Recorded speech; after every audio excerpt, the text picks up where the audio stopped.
में माता तुलसी का प्राकट्य होता है। प्रेम से बोलो तुलसी मैया की जय। लेकिन वो जो तुलसी जी का जन्म हुआ ना, बहुत सुंदर छवि देखने में माँ भगवती तुलसी की लगती है। उस कन्या का नाम, उस कन्या का जो मुख है, जैसे शरद में पूर्णिमा नहीं, कला कला देखने में पूर्णिमा के दिन जो चंद्रमा खिलता है ना, बहुत सुंदर होता है। उसकी क्रांति जो है देखने में बहुत अच्छी लगती है। तो एकदम से तुलसी देखने में एकदम बहुत सुंदर शोभायमान है। कुछ समय व्यतीत होता है, मनसा नारायण स्वामी भविते निश्चिताः ग्रीष्मे पंच तपासी के तोज वस्त्राच परवशी। जब धीरे धीरे तुलसी जी बड़ी होती है ना, तो उन्होंने अपने मन में संकल्प किया, क्या जा करके तपस्या करने लगी। क्यों? कि भगवान श्री हरि हमें पति के रूप में प्राप्त हो। प्रेम से बोलो जय श्री राधे। तुलसी जी जाती हैं ग्रीष्म ऋतु में, यानी जब गर्मी का महीना है ना, तो पंच जन अग्नि को जला करके और तपस्या करने लगती है। जा करके जलने 1 लाख वर्ष तक उन्होंने कठोर घनघोर तपस्या किया। हमें लगता है यहाँ 2 दिन 4 दिन किसी को व्रत करना पड़ता है ना। आजकल तो किसी यहाँ पूजा करवाना हो, पंडित जी कहीं बोल दें कि 12 बजे हम आएंगे पूजा करवाने, पंडित जी व्रत नहीं रह पाएंगे 12 बजे तक, है ना। आज के लोगों में और व्रत रहते हुए, नियम का पालन करते हुए 1 लाख वर्ष तक घनघोर तपस्या किया। किसने? तुलसी जी ने। क्योंकि संसार में यदि हमको कुछ पाना है तो हमें तपस्या करना पड़ेगा, भक्ति करना पड़ेगा। लोग कुछ करना नहीं चाहते, केवल फल लेना चाहते हैं। आजकल के लोग कुछ करना नहीं चाहते, केवल फल की ही कामना करते हैं। तो जब 1 लाख वर्ष तक जो है घनघोर तपस्या किया,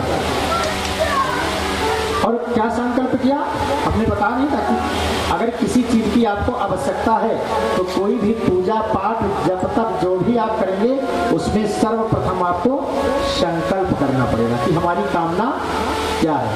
अगर आपकी कामना का नहीं पता है तो फिर वो कृत विफल हो जाता है। बिना संकल्पेन यत् कर्म सा कर्म विफलो भवेत। बिना संकल्प के जो कार्य किया जाता है वो विफल ही रहता है, उसका कोई फल हमें नहीं मिलता, निष्काम हो जाता है। और जब निष्काम हो गया तो जब हमारी कोई कामना ही नहीं तो फल की क्या चिंता। इसलिए कोई भी कार्य हमें करना हो तो उसका संकल्प करके कि हम किस चीज के लिए इस कार्य को कर रहे हैं। तो उन्होंने संकल्प में क्या किया कि हम तपस्या इसलिए कर रही हैं कि हमें भगवान नारायण पति के रूप में प्राप्त हो जाए। प्रेम से बोलो जय श्री कृष्ण।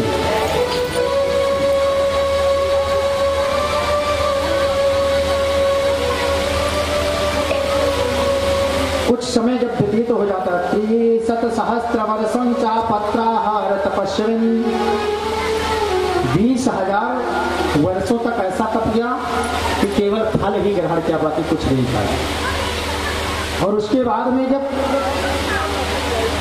30,000 वर्षों तक केवल पत्तों का आहार किया, इतना घनघोर तपस्या किया, केवल जंगल में पत्ता खा लेती है बस। और उसके बाद में 40 सहस्त्राब्द वायधारक सोदरी, और उसके बाद में कैसी तपस्या करती है, जब 40 वर्ष तक उन्होंने क्या किया, केवल वायु पी लेती है, ना तो खाना है कुछ न पीना, केवल जो वायु मिलती है ना, ऑक्सीजन, ये प्राकृतिक जो हवा चलती है उसी का पान करके और भगवान की तपस्या कर रहे हैं। समायायो वरम दातुम परपदरिक्ताश्रमं चतुर्मुखं चासा दृष्ट्वा नामनाहं सवाहनम्। जब बहुत घनघोर तपस्या तुलसी जी करने लगी ना, तो जब ब्रह्मांड हिलने लगता है। देखो इस संसार में कोई भी चीज दुर्लभ नहीं है। कुछ भी आप पूजा पाठ जब तक अगर आपकी निष्ठा है और आप भक्ति से भगवान के लिए तपस्या करते हैं, उनके नामों का जप करते हैं, तो इस संसार में आज भी कोई ऐसी चीज नहीं जो आप ना पा सकें, सब कुछ मिल सकता है। लेकिन हमारी भावना होनी चाहिए। भावना से हम जपेंगे मंत्र तभी कल्याण होगा। और पता लगा, पंडित जी से पूछा, पंडित जी व्रत करना है लेकिन नहीं रह सकते तो क्या बिना स्नान किए ही कुछ जलपानी कर सकते हैं? और पंडित जी ने कहा ठीक है, कोई बात नहीं, तो फिर दिक्कत हो जाएगी। जो नियम है, जो कानून है, जो नियम लागू किया गया है, उसी के अनुसार जब व्रत इत्यादि किया जाता है तभी उसका फल मिलता है। और अगर आपकी भावना ऐसी ही यार इस संसार में कहीं भगवान, अक्सर तो लोगों के मन में यही भावना है। बहुत से लोग को ऐसा प्रश्न रखते, अरे पंडित जी भगवान ने कहीं कहा है कि प्राण दे दो तभी हम मिलेंगे। मानते हैं भगवान ने नहीं किया है, लेकिन हमें लगता है जब तक लोग तपस्वी थे, तपस्या करते थे, बहुत ज्यादा इधर उधर की चीज को नहीं ग्रहण करते थे, स्वस्थ थे। आजकल के लोगों को देखो कितनी बड़ी बड़ी भयानक मर्ज हो जाती है, बीमारियां होती हैं। छोटे छोटे बच्चों को शुगर हो जाता है। क्या स्थितियां हैं? हमारा खान पान दुरुस्त नहीं है ना। इसीलिए जीवन में कई बार हमें व्रत भी रहना चाहिए। प्रेम से बोलो जय श्री कृष्ण, राधे राधे।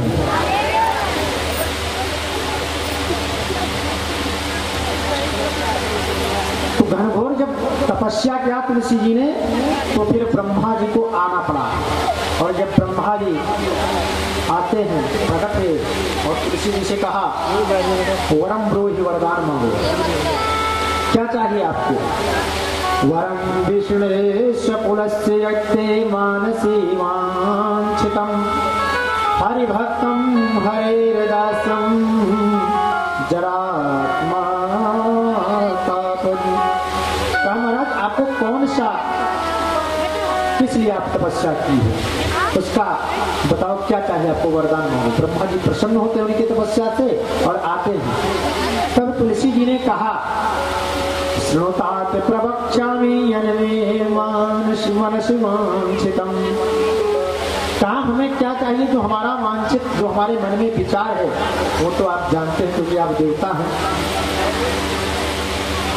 सर्वज्ञस्यापि पुरतः का लज्जा मम सांप्रतम अहम तो तुलसी गोपे गोलोको अहम स्थितः। तुलसी जी ने कहा देखो, मेरा जो पूर्व में जन्म था ना, कहा पूर्व काल में मैं एक गोपी थी। कहती जब भगवान श्री कृष्ण का अवतार हुआ था ना, तुलसी जी ब्रह्मा जी से कहती है कि तो मैं एक तुलसी नाम की ही गोपी थी। एक गोपी थी जिसका नाम था तुलसी, और गोलोक में निवास करती थी भगवान श्री कृष्ण के पावन धाम में। लेकिन एक दिन जब भगवान श्री हरि ने रास लीला रचाया ना, तो उस समय हमारे मन में भावना क्या उत्पन्न हुई कि हम भगवान श्री कृष्ण की प्रिया भार्या बन जाओ। इस भावना को सुनते ही राधा जी ने मुझे श्राप दे दिया था कि जाओ, आपने नर जैसा मनुष्यों के जैसा कृत्य कर रही हो, इस वजह से तुम जाओ, तुमको मनुष्य लोक में जन्म लेना पड़ेगा। कृष्ण प्रिया किंकरी चा तदस्याम तत्सखी प्रिया गोविंद रति संभोक्ताम प्रीताम मां मूर्छिताम। का उस समय जब मुझे श्राप मिला ना, तो उस श्राप से मैं व्याकुल हो गई।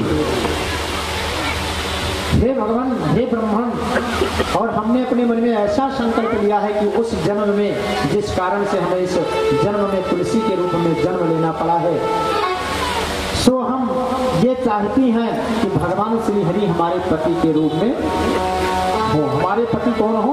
भगवान श्री हरि नारायण विष्णु। प्रेम से बोलो जय श्री कृष्ण। ब्रह्मा जी ने कहा ठीक है भगवान श्री कृष्ण, तो अगर आपने पृथ्वी पे पति के रूप में देखना चाहते हैं भगवान श्री हरि को, तो जरूर से पति के रूप में होंगे। लेकिन सुदामा नाम गोपश्चा श्री कृष्णांग समुद्भवा का एक सुदामा नाम का गोप था ना, उसको भी श्राप हो गया था कि तुमको भी जा करके मृत लोक में, जो है तुमको भी जा करके पृथ्वी लोक में जन्म लेना पड़ेगा। यदुवंश में उत्पन्न हुआ वह शंखचूर्ण के नाम से विख्यात हुआ है। तो जिसको पहले जो सुदामा नाम का ग्वाल था उसको भी श्राप हुआ है, जो इस जन्म में शंखचूर्ण के नाम से जन्म हो चुका है उसका भी। इसलिए जात स्मरा त्वामिषा सर्वं जानामि सुंदरी अधुना तस्य पत्नीं त्वां संभविष्यसि शोभने।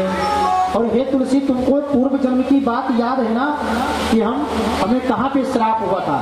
किसी को पूर्व जन्म की बात याद रहती है क्या? नहीं रहती है ना। लेकिन तुलसी जी को ऐसा याद था कि हमारा पूर्व जन्म में हम तुलसी नाम की ही गोपी थी और राधा जी के द्वारा हमें श्राप हुआ था, इस वजह से हमें पुनः जन्म लेना पड़ा है। सो उनको ये बात भली भांति पता है। तो ब्रह्मा जी ने कहा तुम्हें पूर्व की बात स्मरण होने के कारण तुम जा करके जो सुदामा नाम का ग्वाल था वही समय शंखचूर्ण बना है, उसी के साथ में पहले आप विवाह करो और उसके साथ में पहले आपका विवाह होगा।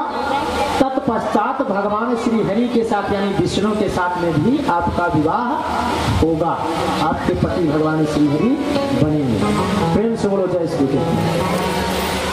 ऐसा कहते हैं ब्रह्मा जी। तुलसी जी कहते हैं कि हे ब्रह्मदेव, यथा में द्विभुजे कृष्णे वांछा सा श्याम सुंदरे सत्यम ब्रवीमध्येतात न तथा न चतुर्भुजे। का जो भगवान श्री हरि है हमको पति रूप में देखना चाहती हैं। प्रेम से बोलो श्री राधा रानी की।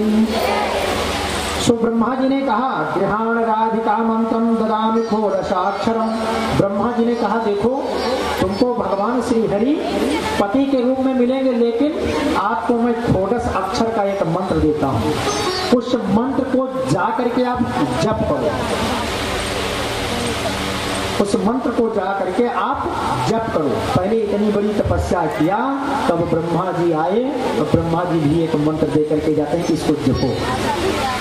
अब सोचो कि कितना मेहनत करना पड़ता हमें कुछ भी पाने के लिए, और अगर हम मेहनत करते हैं ना तुलसी के जैसा, तो इस संसार में कुछ दुर्लभ नहीं है। प्रेम से बोलो जय श्री राधे। तुलसी जी जाती हैं 12 अक्षर मंत्रों का जप करना प्रारंभ कर देती हैं। और जब कुछ घनघोर जंगल में जा करके और ब्रह्मा जी के कहने के अनुसार जिस तरह से ब्रह्मा जी ने उसका विधि नियम सब कुछ बताया था, उसी तरह से वो उस मंत्र का जाप करना प्रारंभ कर दिया। इधर श्री वेद व्यास जी कहते हैं राजा धर्मेंद्र से, और भगवान नारायण कहते हैं नारद जी से। नारायण कहते हैं कि तुलसी परितुष्टाचा सुस्पाहष्टमानशाः नौ यौवन संपन्ना बृहद्ध्वज वरांगनाः। तुलसी जी की जब तपस्या पूर्ण होती है ना, तो जो 9 युवती तुलसी है ना, उनको एक दिन काम बाण से पीड़ित होती है और अपने घर में अपने सेज की सैया पे विराजमान है तुलसी जी। और सोते समय स्वप्न में उनको जो शंखचूर्ण था ना वो दिखाई देता है। और जब स्वप्न में शंखचूर्ण दिखाई दिया तो उसके दिव्य छटा को देख करके ऐसा अलौकिक छवि उसको दिखाई देती है।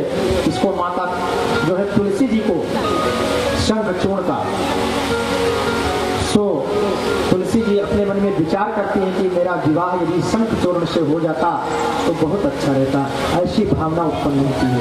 पहले से ही वरदान ब्रह्मा जी बता चुके हैं ना कि पहले तो आपको विवाह शंखचूर्ण के साथ करना ही पड़ेगा, उसके बाद में ही हरि के साथ में आपका विवाह होगा। प्रेम से बोलो जय श्री कृष्ण। तुलसी जी जब कथयन्तं रतिकथां ब्रवन्त मधुरं मुहुः सम्भोक्तवन्तं कल्पे च समासिष्यन्तमीशतम्। उस समय जो है काम बाण से पीड़ित होकर के उसका वर्ण किया, और जब उसका वर्ण कर लिया तो कुछ दिन के बाद में वो जो शंखचूर्ण नाम का दैत्य है उसने भी भगवान की तपस्या की। कहाँ जाकर के? कुरुक्षेत्र में। कुरुक्षेत्र जानते हैं आप लोग ना, हमें लगता है यहाँ से पास में ही है, दिल्ली से पास में है कुरुक्षेत्र। कुरुक्षेत्र में जाकर के शंखचूर्ण भी भगवान की तपस्या किया और ब्रह्मा जी उसको भी जब प्रकट होते हैं तो उससे भी यही बताते हैं कि आपका विवाह तुलसी के साथ होगा। उसने भी घनघोर तपस्या किया। देखो इस संसार में जब तक आपके अंदर तपस्या नहीं है तो कुछ भी नहीं। वैसे तो शास्त्रों में लिखा गया है कि तपबल विप्र सदा बरियारा, ब्राह्मणों के पास तो तपस्या होना बहुत जरूरी है। अगर तपस्या नहीं है तो कुछ नहीं। हमने पहले आपको बताया कि अगर तपस्या नहीं है तो जैसे निर्विष सर्प हो जाता है ना, अगर सर्प के अंदर से विष निकाल दिया जाए ना तो उसका कोई महत्व नहीं होता। ऐसे अगर ब्राह्मण क्षत्रिय वैश्य इनके अंदर तपस्या नहीं है, भगवान की पूजा पाठ नहीं करते हैं तो समझो ये भी उसी सर्प के समान है। प्रेम से बोलो श्री राधा कृष्ण भगवान की, प्रेम से बोलो दुर्गे मैया की। कुछ समय व्यतीत होता है तो जो धर्मध्वज की पुत्री हैं वो तपोवन में जाती हैं, यानी तुलसी पुनः तपस्या करने। और जब तपस्या करती हैं वहां पर उस समय पर धर्मध्वज सुताहं च तपस्यां तपोवने तपस्विन्यां तिष्ठामि कस्त्वां गच्छ यथा सुखम। और वो जाकर के तपस्या करती हैं और तपस्या करने के बाद जब वापस होती हैं तो शंखचूर्ण और तुलसी का मिलन हो जाता है। और जब शंखचूर्ण को तुलसी ने देखा, पहले तो स्वप्न में ही वर्णन किया था, अब जब तुलसी जी ने सामने से शंखचूर्ण को देखा तो मन में तो यही कामना है कि हमारा विवाह इनके साथ हो जाता तो बड़ा अच्छा रहता। लेकिन जब शंखचूर्ण ने देखा तो शंखचूर्ण भी उनसे प्रश्न करते हैं कि हे सुंदर नेत्र वाली देवी, आप कौन हैं? जो तुलसी का सुंदर छवि है, जो उनका दृश्य है, उसको देख करके शंखचूर्ण भी मोहित हो जाते हैं। जब तुलसी से बात करना चाहा कौन? शंखचूर्ण, तो तुलसी जी ने मना किया। कहा देखो आप क्यों पूछते हो कि हम किसकी कन्या हैं, कौन है, क्या मतलब तुमसे? क्योंकि शास्त्र में वर्णित है ना कि जो श्रेष्ठ कुल के राजा होते हैं या राजपुत्र होते हैं वो कभी अकेले में किसी स्त्री से बात नहीं करते, इसका द्वेष लगता है। और इस समय आप हमसे अकेले में बात नहीं कर सकते, इस तरह से उन्होंने मना किया। और अगर कोई ऐसा कर्म करता है तो समझो कि वो अधम है, पापी है। प्रेम से बोलो जय श्री राधे। इस तरह से तुलसी जी कहती हैं। शंखचूर्ण जब तुलसी जी ये सब बात कहती है तो शंखचूर्ण क्या कहता है? त्वयायत कथितम देवी नाचा सर्वमदीकम किंचित सत्यमदीकं च किंचिन मत्तो निशामया। हे देवी, तुमने जो भी कुछ कहा वो सब सत्य है, सही कह रहे हैं आप। मुझसे भी कुछ असत्य तथा कुछ सत्य विषय में सुन लीजिए। हम भी कुछ आपसे कहते हैं उसको भी सुनो कि क्या इस संसार में सत्य है और क्या असत्य है।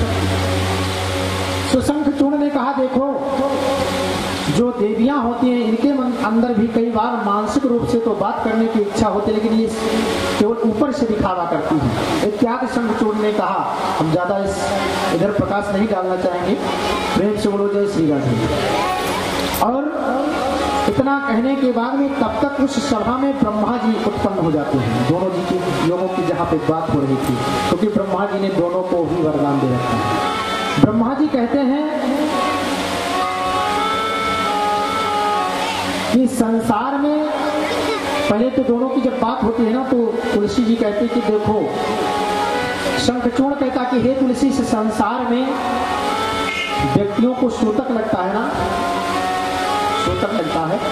शंखचूर्ण कहता कि हे देवी, जैसे किसी के यहाँ मृत्यु हो जाए या जन्म हो जाए तो सूतक लग जाता है सबको। लेकिन उस सूतक में जैसे हमारे शास्त्रों में 4 वर्ण बताया गया है, ब्राह्मण, क्षत्रिय, वैश्य और शूद्र।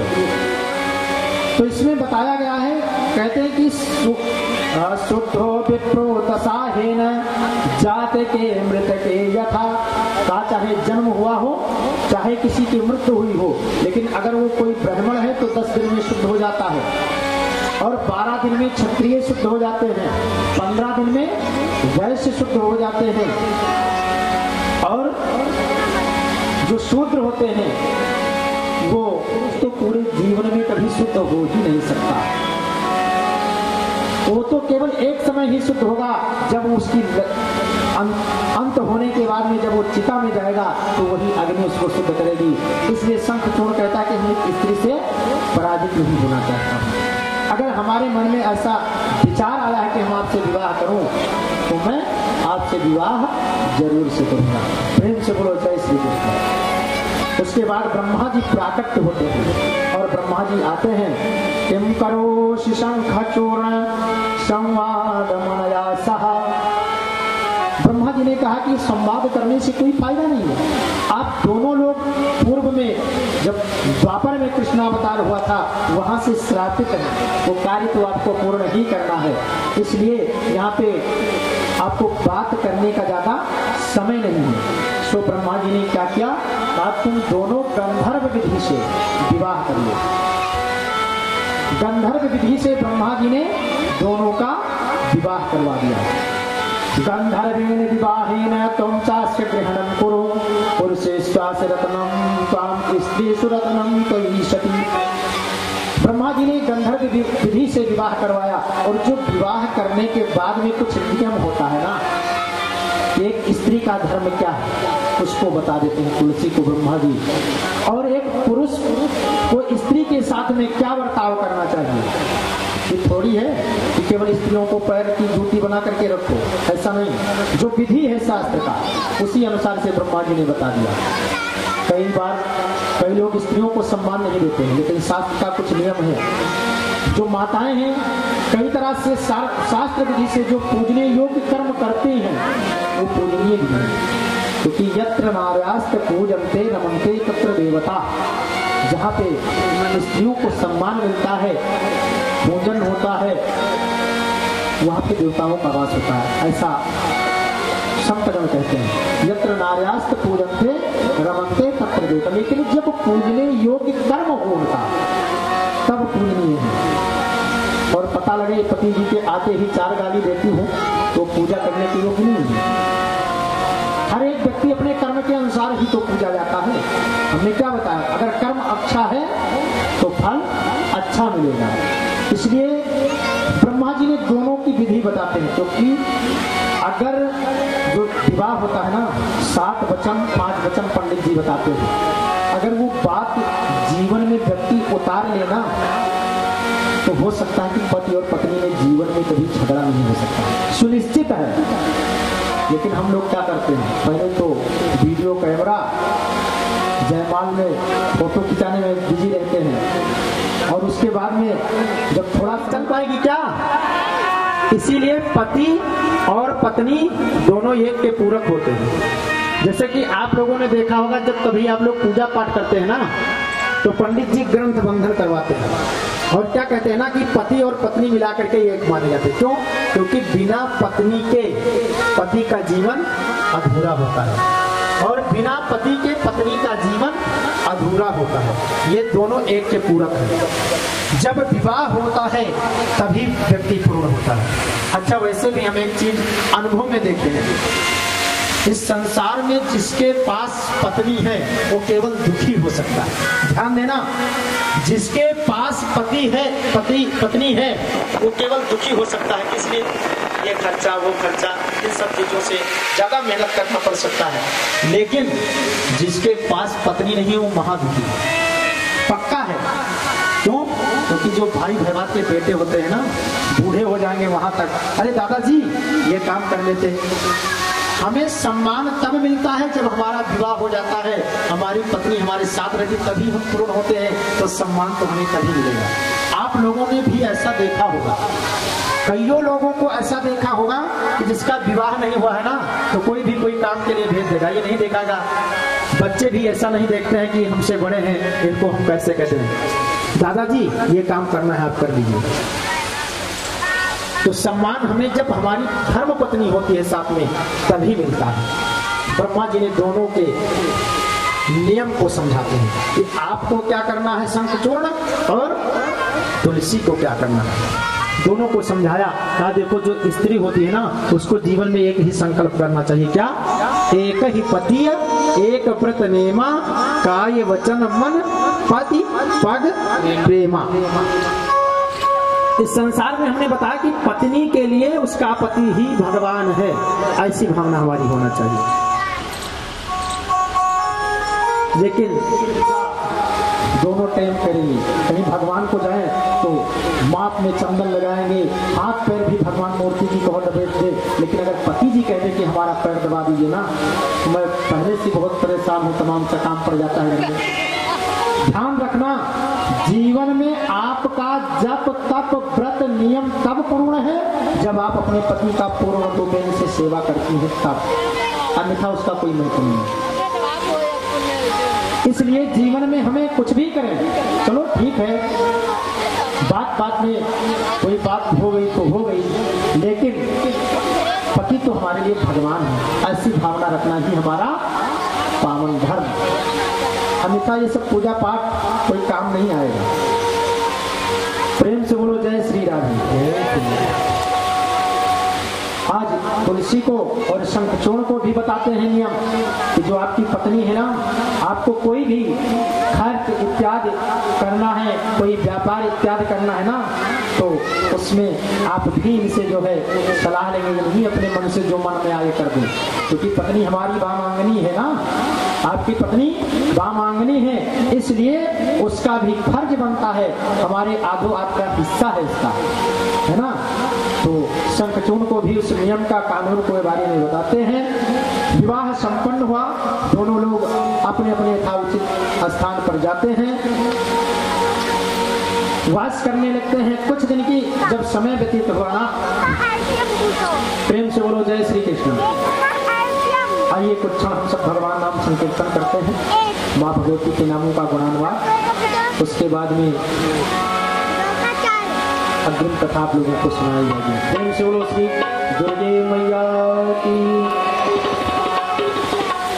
दुर्गत हारिण दुर्गा जय जय, दुर्गत हारिण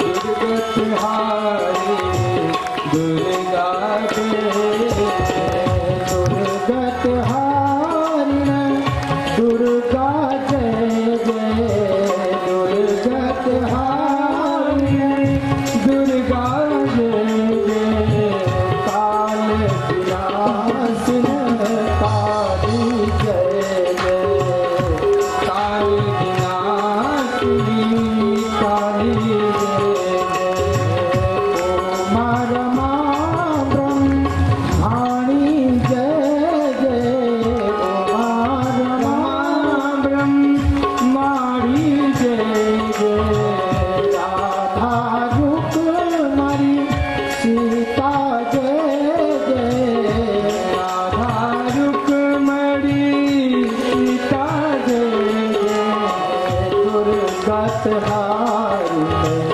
दुर्गा जय जय, दुर्गत हारिण दुर्गा जय जय, काल विनाशिनी काली जय जय, काल विनाशिनी।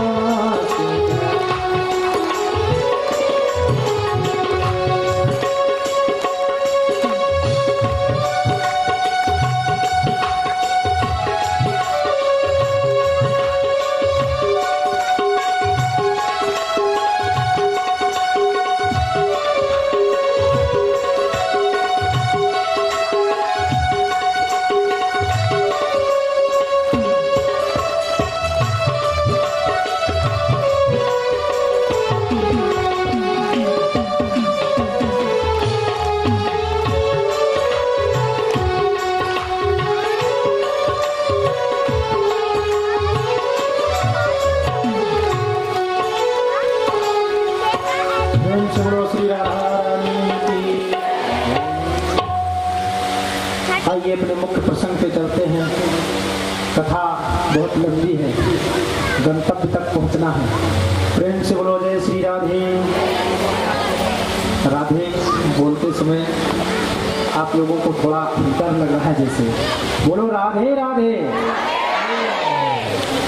अगर राधा रानी का भजन हम नहीं किए ना तो फिर हमारा मन सत्संग में नहीं लगता है, इसलिए बीच बीच में राधा रानी को तो पुकारना ही चाहिए। बोलो राधे राधे। आइए अपने मुख्य प्रसंग पर चलते हैं। जब दोनों का विवाह हो जाता है ना, दोनों लोग तुलसी और शंखचूर्ण आते हैं अपने आश्रम पर। हविषा कृष्णवत्कर्मे वावधे मदनस्तयोः तया सा समागत्ते स्वाश्रमं दानवस्तथा। वो जो शंखचूर्ण है ना, तुलसी जी को साथ में लेकर के अपने आश्रम पर आता है और आश्रम पर आने के बाद तुलसी जी के साथ में रहने लगता है। जब कुछ समय व्यतीत होता है तो एक दिन ब्रह्मा जी अपना सारा वृत्तांत शंखचूर्ण मनवंतर तक राज्य का उपभोग करता है और वो देवताओं, असुरों, दानवों, गंधर्वों, किन्नरों, राक्षसों को शांत कर देने वाला होता है। बिल्कुल एकदम से अपना शासक चलाता है कि हमारे आगे किसी का शासन नहीं चलेगा। उसके द्वारा छीने अधिकार वाले देवतागण उस समय जब विद्युत होता है ना तो शंखचूर्ण ने जो तपस्या किया था उसके प्रभाव से देवताओं के ऊपर आक्रमण करने लगता है। हमने क्या क्या, जैसे जब व्यक्ति के अंदर कोई तपस्या हो जाती है, जब उसको कोई ताकत मिल जाती है ना तो उसका दुरुपयोग व्यक्ति करने लगते हैं ना। क्योंकि इस संसार में कोई भी व्यक्ति ऐसा नहीं है जिसको पद मिले और उसके साथ में मद ना आ जाता है ना, तो स्वाभाविक है। जिससे आपको पद मिलेगा तो मद को बुलाना नहीं पड़ता है, वो अपने आप ही आ जाता है, स्वाभाविक है। और जिसको पद मिलने के बाद में मद ना आए, समझो वो सबसे बड़ा भगवान का भक्त है। प्रेम से बोलो जय श्री कृष्ण। जैसे कोई व्यक्ति घोड़े पर बैठे ना और घोड़े पे बैठने के बाद में कहे हम हिलेंगे नहीं तो क्या हो सकता है, घोड़ा चलेगा तो वो हिलेगा। उसी तरह से जब व्यक्ति को कोई पद मिल जाता है, प्रतिष्ठा मिल जाती है, कोई ताकत मिल जाती है ना, तो उस व्यक्ति को अहंकार आ जाता है। और जब अहंकार आता है तो उसका सदुपयोग नहीं करते हैं, उसका दुरुपयोग करते हैं। अरे भगवान ने यदि आपको बल दिया है, पौरुष दिया है, आपके अंदर ताकत है, तो आप उसका सदुपयोग करो ना। जो भगवान ने हाथों में अगर ताकत दे दिया है तो इसका मतलब ये नहीं कि तुम लोगों को सताओ। आप उसको सदुपयोग में किसी गरीब का सहायता करो, किसी अपंग व्यक्ति का सहायता कर दो। कोई व्यक्ति अगर लूला लंगड़ा इत्यादि पड़ा हुआ है, उस बाहुबल से उठा करके अपने साथ चलाओ, उसके गंतव्य तक पहुंचाओ, इसके लिए दिया है। इसके लिए भगवान नहीं दिया है कि अगर ताकत है तो चाहे जिससे लड़ जाओ।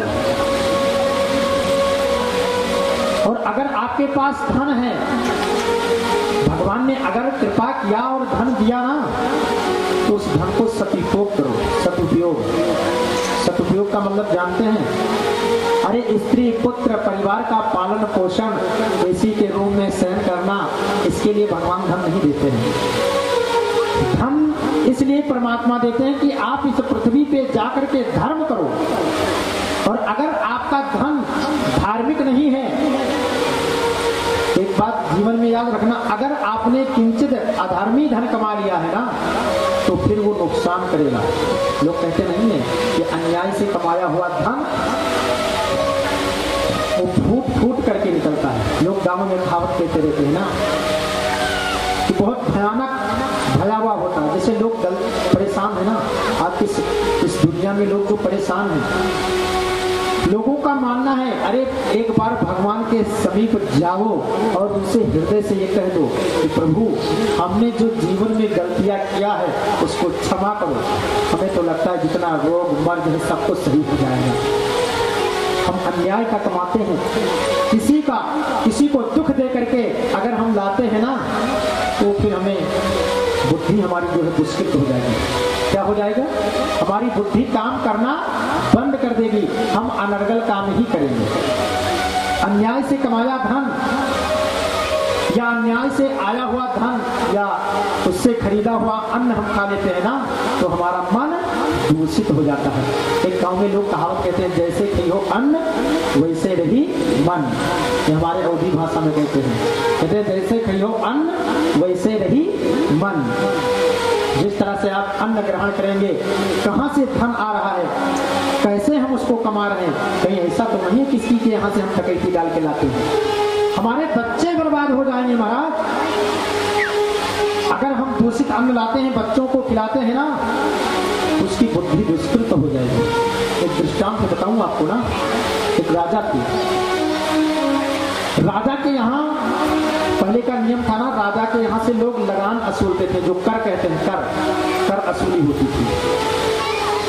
तो कुछ राजा के जो गण थे, जो उनके मंत्री लोग थे ना, एक दिन जाते हैं एक लोग के यहाँ, सबके यहाँ कर वसूली करते हैं ना, और जब कर वसूली करते करते एक व्यक्ति चोर था, खेत तो उसके पास जमीन बहुत थी, लेकिन जब कभी बोए तभी तो घर में अनाज होगा, मेहनत करके नहीं लाते करते हैं बहुत से लोग। जैसे कोई व्यक्ति जीवन में मजदूरी करता है और मजदूरी करने के बाद में उसने क्या किया, पता लगता है जाता है मजदूरी करने और ईंटे गाड़ी का मान लीजिए उसका काम है, ईंटे को उसको सारा दिन काम करना है, मेहनत करना, तभी तो धन मिलेगा। पता लगा इधर उधर करके समय व्यतीत कर दिया और शाम को भैया हमारा 500 हुआ, आप दीजिए। तो वो व्यक्ति पैसा तो आपको दे देगा, लेकिन आप उसको अगर ले आए तो ये सुनिश्चित है जितना आप मेहनत किए होंगे उतना धन तो आपके पास रुकेगा, और उससे ज्यादा जो धन लिया होगा पता लगेगा कोई डॉक्टर लेकर के चला गया। बोलो जय श्री राम। क्योंकि ये संसार है और इस संसार में भगवान अपना धन वसूल जरूर से करते हैं। आप कैसे कमाएं, ये टैक्स जो होता है ना, भगवान के यहाँ वसूलने वाले भी कुछ व्यक्ति हैं, भगवान ने पहले से लगा रखा है, आला माला भाला। अगर आपने शांति से पूजा पाठ किया, पंडित जी को बुलाया, पूजा पाठ धर्म में आपने धन खर्चा कर दिया ना, तब तो समझो कि आपका जो 10% था, जो 10% आपका धन था, वो तो भगवान में लग गया, कोई बात नहीं। अगर आप उसको बचाना चाहते हैं, उस धन को नहीं खर्चा किया ना, तो क्या होगा, कोई भयानक मर्ज होगी और वो डॉक्टर साहब लेकर के चले जाएंगे, वो भी यही असूल कर रहे हैं, समझ लीजिए। और अगर उससे आप बच गए तो कहीं ना कहीं किसी दिन दैव योग से कोई कहते आएंगे, पता लगेगा पूरा धन लूट करके ले जाएंगे और वैसे के वैसे आप रह जाएंगे। इसलिए जो हमारी कमाई हो उससे 10वांश जो है वो तो हमें भगवान के प्रति, धर्म के प्रति निकालना ही चाहिए। कहीं ऐसा न सोच बैठना कि पंडित जी अपने कमाई के लिए कह रहे हैं, ऐसी बात नहीं है। जो शास्त्र का नियम है, जो उसकी विधि है, उसी को हम बता रहे हैं आप लोगों को। प्रेम से बोलो जय श्री राधे। तो राजा के जो दूत थे उन्होंने कर वसूली करने के लिए जाते हैं, सबके यहाँ से कर वसूला, लेकिन जो चोर था ना, उसके पास जब पैसा तो था नहीं, कर देगा नहीं, उसने क्या किया, वहां से घर से भाग जाता है। और जब घर से भाग गया तो राजा के सिपाहीगण भी जो गए थे, उन्होंने भी सोचा कि देखो इसके घर में जब वो नहीं मिलता है, हम बार बार आते हैं, तो क्या करना चाहिए। तो वो जो चोर था, खेत तो बोता नहीं था, किसी के हाथ डकैती डाला था, तो सुंदर चावल के बोरे 50 बोरे चोरी करके लाया था अपने घर में, उसी को लगा करके रखा था। सो राजा के सिपाहियों ने कहा देखो इसने 50 बोरी चावल रखा, तो इसमें में से जितना हमारा कर होता है ना, उसे हमें ले लेना चाहिए। 5 यानी 10%, जो 10% है ना हमारा कर हुआ, तो उन्होंने क्या किया, 10 यानी 50 बोरे, तो उसमें से कहा 5 बोरा हमारा हुआ, उसको लदवाया और ले गए राजा के। बड़ा अच्छा चावल था।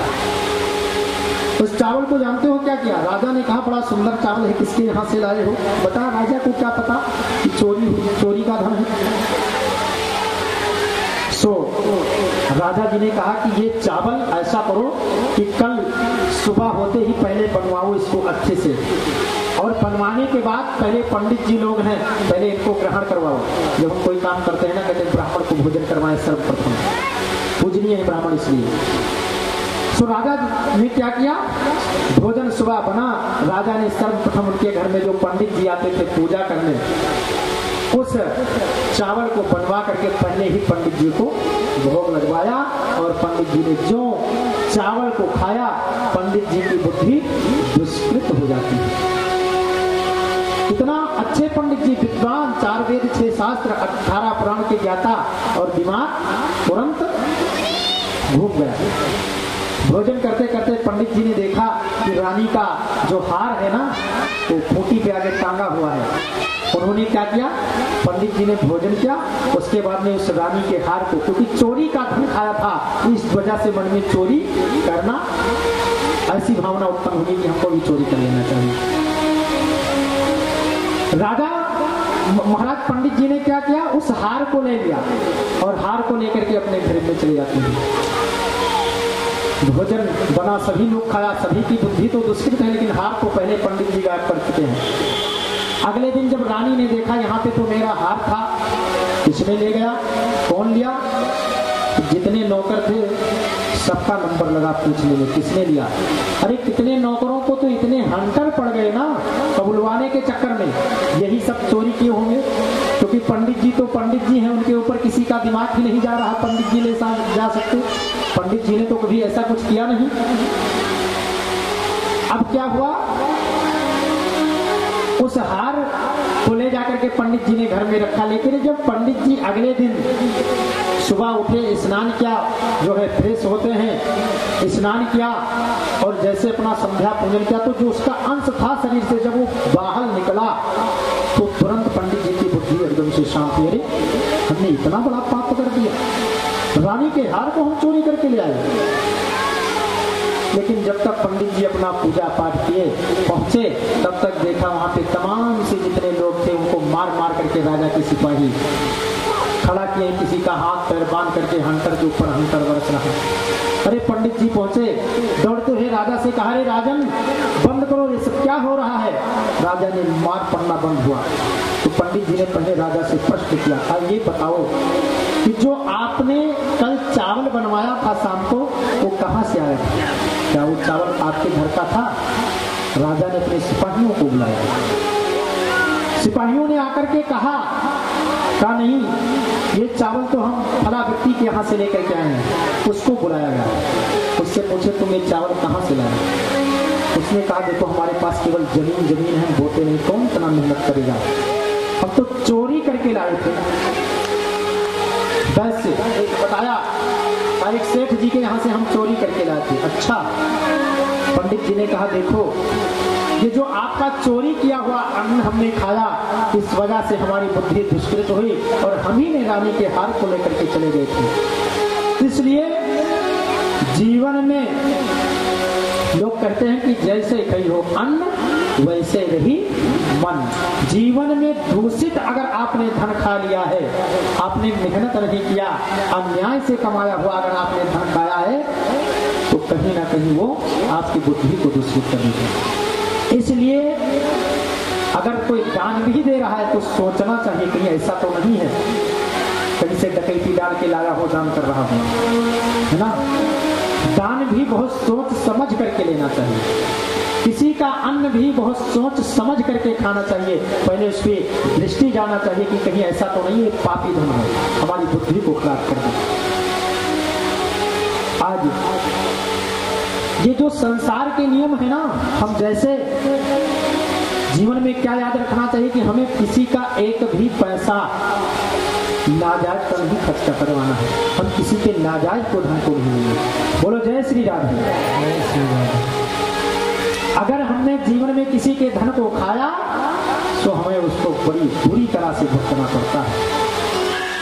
और कई लोग बहुत बड़े हैं, है ना, लोग कहते हैं ना बहुत से करोड़पति हैं, अरबोपति हैं, अन्याय से ही कमा रहे हैं। लोग कहते भैया इस कलिकाल में जो लोग अन्याय से कमाते हैं वो बढ़ते, लेकिन ऐसा नहीं है, ये केवल आप लोगों की सोच है।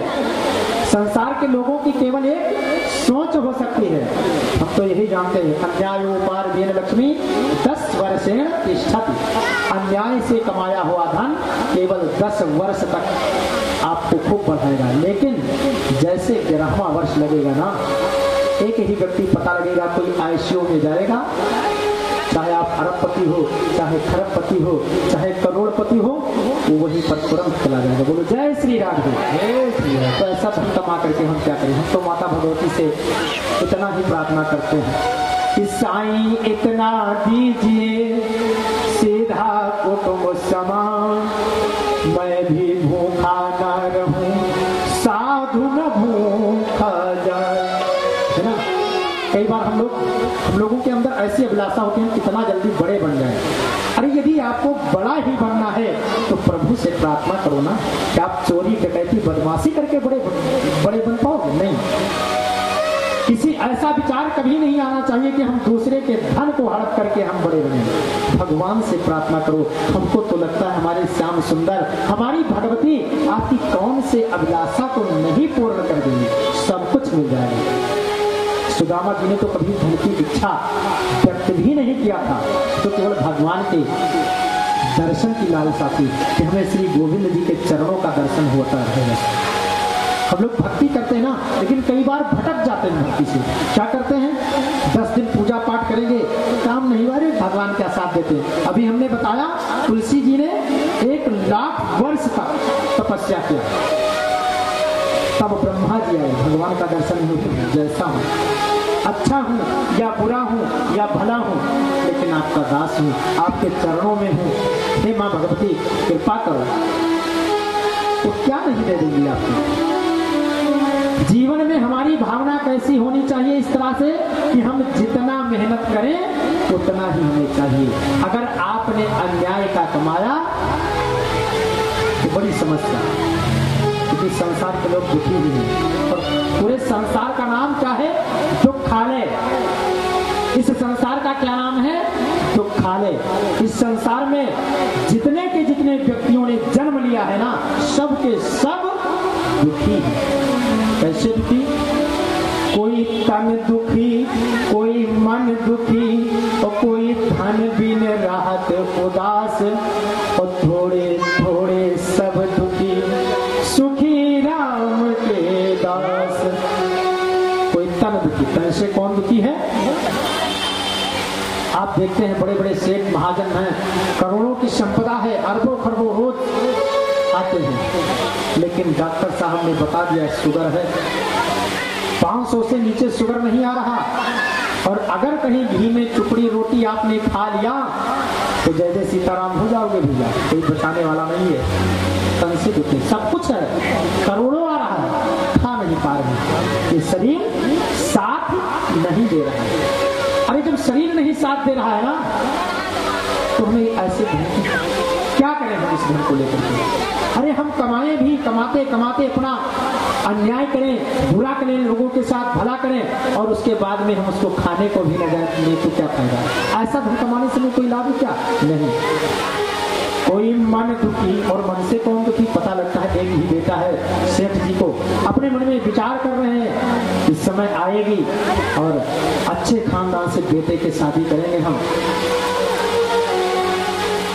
विचार कर ही रहे हैं, एक ही बेटा है, कितना सोचते हैं। इसी से कहते हैं ना, आशा नहीं करना चाहिए। और पता लगा क्या कि लड़का, सेठ जी सोचते रह गए और लड़का घर की नौकरानी को, पोछा मारने वाली को लेकर के 9 2 11 बोलो जय श्री राधे। किससे दुखी है महाराज? सब कुछ है, मन से दुखी। क्या करें? एक ही बेटा था क्या? ऐसा हम लेकर के क्या करेंगे? बताओ, कोई मायने रखता है क्या ऐसा धन? तो कोई धन बिन राहत उदास। धन से कौन उदास है?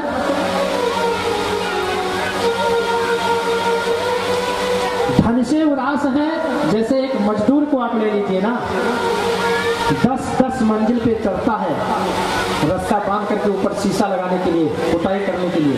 अगर कहीं रास्ता टूटा ना तो जय जय श्री सीताराम।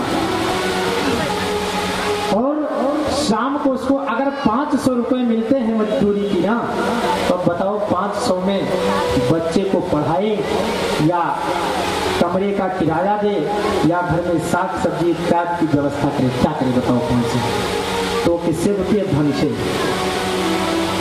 तो इस संसार का नाम क्या है? दुखालय। और जब इस संसार में सब दुख ही झेलने आए हैं तो क्या फायदा है? हमें तो केवल एक ही चीज देखना चाहिए, इसी आराममय सब जग जाने।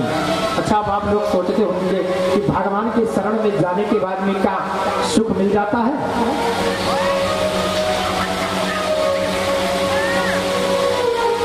प्रेम से बोलो जय श्री राधे। आप सोचते होंगे कि भगवान के शरण में जाने से क्या हमें सुख मिलेगा? तो सुदामा जी आपके लिए प्रमाण है। सुदामा जी ने भगवान की भक्ति किया, मांगे भी नहीं भगवान से। उनके मन में तो किंचित ऐसी इच्छा भी जागृत नहीं हुई कि हमें धन चाहिए। धन हमारे पास अगर हम अरबपति हैं, करोड़पति हैं, लेकिन साथ में अपने धर्म से अगर हम वंचित हो गए तो फिर वो धन हमें काम का नहीं रह जाएगा। अगर हमने जीवन में भगवान के बारे में सोचा, धर्म के बारे में सोचा, तभी वो सत्कर्म यज्ञ में यदि हमारा धन लगता रहा तभी हमारे लिए वो सार्थक हो पाएगा, अन्यथा नहीं। बाकी तो बहुत से लोग इस संसार में धन कमाते हैं, खाते हैं, बड़े होते हैं और चले जाते हैं, कोई नहीं। अगर जीवन में सुखी रहना है तो राधे राधे कहना है। क्या कहना है? राधे राधे। जीवन में सुख लेना है तो राधा रानी के चरण में चलना है, अन्यथा वो धन आपके योग्य नहीं हो जाएगा। जैसे आप लोगों ने कुआं को देखा होगा, गांव में कुआं जानते हैं? कुआं में पहले लोग पानी भरते थे ना, तो कुआं से अगर जल बराबर निरंतर निकलता है तो वो कुआं का जल जो है स्वच्छ रहता है, निर्मल रहता है। और अगर कहीं उस कुआं से जल निकालना बंद हो जाए ना तो फिर उस जल जो है खराब हो जाता है। बहुत ज्यादा संग्रह नहीं करना चाहिए। श्रीमद् भागवत जी में दत्तात्रेय जी ने 24 गुरु किया और उन्होंने मधुमक्खियों को गुरु माना, मधुमक्खी को गुरु माना। क्यों? दत्तात्रेय जी ने देखा कि मधुमक्खी शहद को लाते हैं, इकट्ठा करती है, आज खाएंगे कल खाएंगे, लालच में पड़ी है और इकट्ठा हो जाए। इतने में क्या हुआ कि कुछ मधुमक्खियों को मारने वाले आए और शहद को निकाल करके ले गए। मारी भी गई और धन भी चला गया। तो इसलिए ज्यादा अगर हम संग्रह करेंगे, जमा ही करते रहेंगे ना, बहुत से लोगों को देखा होगा नोट पकड़ जाती है 2-2 लाख करोड़, है ना?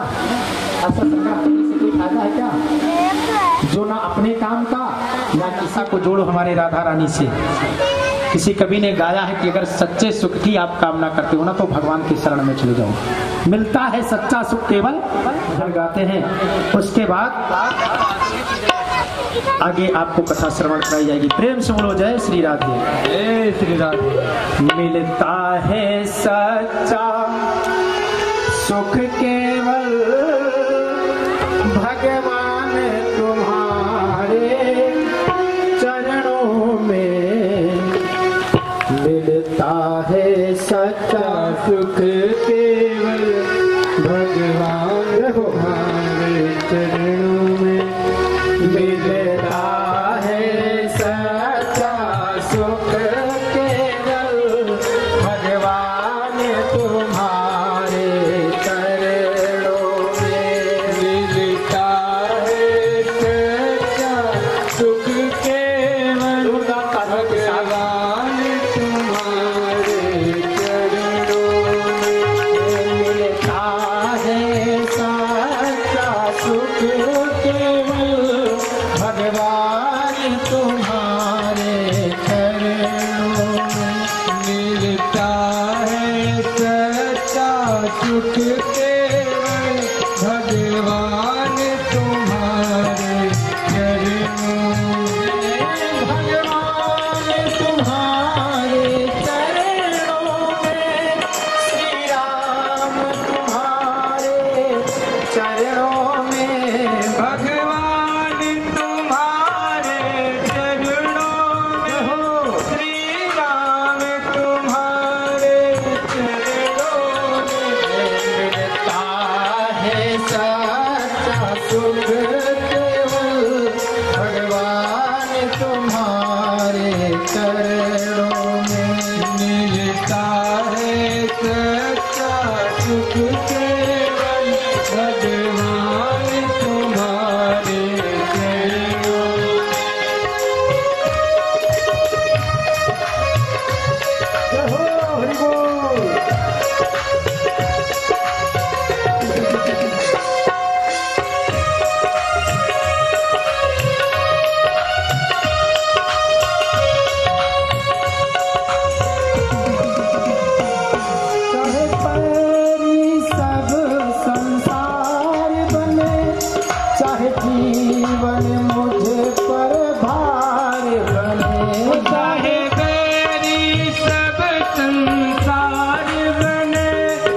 रहे ध्यान तुम